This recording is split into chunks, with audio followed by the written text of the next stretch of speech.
और इजराइल में हडेरा gas plant पर हमला कर दिया गया है। ईरानी रॉकेट गिरने के बाद लगी है भीषण आग। हडेरा में इजराइल का गैस और पावर प्लांट मौजूद है।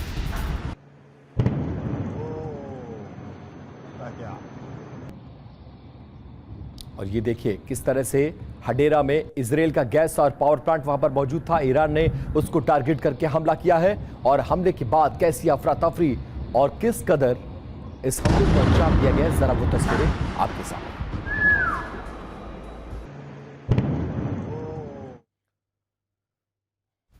और हॉर्मुज में ईरान ने बिछाई है बारूदी सुरंग। 12 विध्वंसक बारूदी सुरंगों को बिछाया गया है। महाम 3, महाम 7 नाम की बारूदी सुरंगों को बिछाया गया और कोई भी जहाज गुजरा तो खतरा हो सकता है। सीबीएस न्यूज के हवाले से यह बहुत बड़ी खबर है।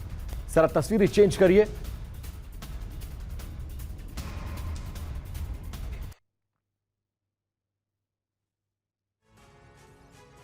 तो तस्वीरें आप देख सकते हैं, दो खबरें आ रही थी। ये अब हम आपको उस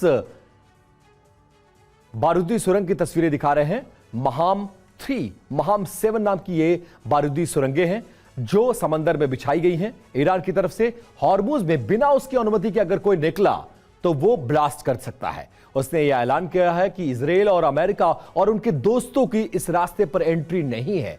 बाकी देश ईरान की परमिशन के साथ आगे बढ़ सकते हैं।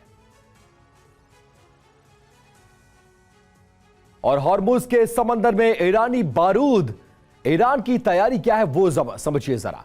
12 विशेष बारूदी सुरंगें बिछाई गई हैं।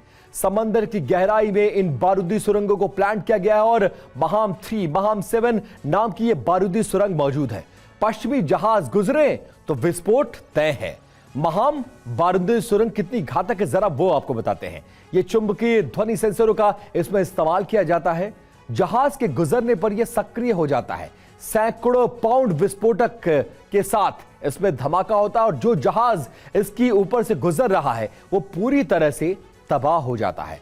1 साल तक सागर में यह सक्रिय रहने की इसकी क्षमता है। सीबीएस न्यूज के हवाले से यह खबर सामने आई है। ऐसे में क्या वाकई ट्रंप युद्ध विराम चाहते हैं या फिर प्लान कुछ और है? दावा यह किया जा रहा है कि वार्ता की चर्चा ट्रंप के विशेष प्लान का हिस्सा है, क्योंकि अरब देश मांग कर रहे हैं कि हॉर्मुज पर अमेरिका अपना नियंत्रण करे। दूसरी तरफ ट्रंप ने कहा है कि वो ईरान की नई सरकार के साथ हॉर्मुज पर साझा नियंत्रण रख सकते हैं। ऐसे में सवाल उठ रहे हैं कि युद्ध विराम कैसे होगा। दूसरी तरफ खर्ब द्वीप के करीब अमेरिकी सेना की तैनाती को लगातार बढ़ाया जा रहा है। एक्सपर्ट्स मान रहे हैं कि वार्ता के बहाने ट्रंप सिर्फ कुछ और वक्त लेंगे और फिर हॉर्मुज पर कब्जे की जंग शुरू हो जाएगी। मौजूदा हालात में क्या युद्ध विराम की वार्ता दिखावा है? क्या ट्रंप किसी प्लान को आगे बढ़ाएंगे? क्या नई तैनाती के लिए वक्त लिया जा रहा है? हॉर्मुज को लेकर अरब नया प्लान तैयार कर चुका है। ईरान पर लगातार प्रहार से उम्मीदें और बढ़ गई हैं। अमेरिका पर अरब देशों की बात मानने का दबाव है। ट्रंप ने कहा है कि वो ईरान की नई सरकार के साथ मिलकर हॉर्मुज पर साझा नियंत्रण रख सकते हैं। बहरीन चाहता है कि संयुक्त राष्ट्र हॉर्मुज में सैन्य ऑपरेशन की मंजूरी दे। सुरक्षा परिषद से अभी तक कोई निर्णय नहीं आया है हॉर्मुज को सुरक्षित बनाने के लिए सेना की तैनाती हो। ईरान के राष्ट्रीय सुरक्षा और विदेश नीति आयोग के प्रवक्ता इब्राहिम रिजाई ने कहा है कि लड़ाई जारी है और दुश्मन की एक और हार हुई है। ट्रंप और अमेरिका की एक बार फिर हार हुई है। ईरानी सांसद बिजन नोबावेह ने कहा है कि अमेरिका को एहसास हो गया है कि ईरान अस्तित्व की लड़ाई लड़ रहा है और अपनी धमकियों को सच करेगा, इसलिए वो कायरतापूर्वक पीछे हट गया। IRGC एरोस्पेस फोर्स के कमांडर मोसावी ने कहा है कि राष्ट्रीय और देश के लिए लक्ष्यों को हासिल करने तक लड़ाई जारी रहेगी। एक्सपर्ट मान रहे हैं कि अमेरिका को ऑपरेशन के लिए वक्त चाहिए।